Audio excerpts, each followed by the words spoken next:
Histories of the Unexpected demonstrates that everything has a history, even the most unexpected of subjects. Like the bubble. Or clouds. Or the scar. Or the paperclip. Or cats. Dust. The signature. Chimneys. Courage.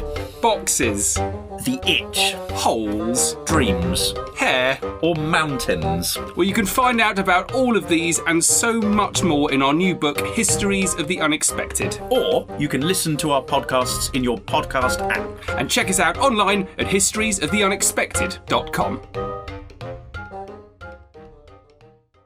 The other thing that made me think about apologies was when you say we're good at apologising, the British are famously bad at apologising in some things, and the coronation of King Charles has kind of brought one of them to light, and that's the slave trade, the state-sponsored enterprise of the British. There's been loads of stuff in the press about that.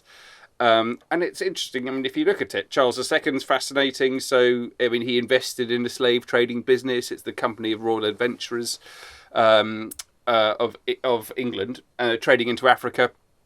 And then James II, he carries on doing the same thing. He's actually the governor of the Royal African Company. Goes all the way to William IV, 1830 to 1837. And even though slavery was abolished in 1833, he had always opposed abolition. And it's one of these topics I think keeps coming up. It's going to keep coming up. I think it's fascinating because it's linked with politics as well. So a lot of people in the very far right wing would see it as a kind of reverse racism, and there's no reason or chance to apologise for historic wrongs. The Liberal side see it, understandably, completely differently. And so that, again, is a very essentially historical thing because it's to do with different people's perception of the past, which is fascinating stuff. It also raises the question of how far do you go back when you're doing historical apologies, which I thought was interesting. And who makes the decision? Is it like a politician who makes a decision, or is it a historian? As a historian sitting here, I'm not sure I'd really want to actually put myself in that firing line and make that decision. So I think it's actually got to be a politician who makes a decision who does so under advice from historians.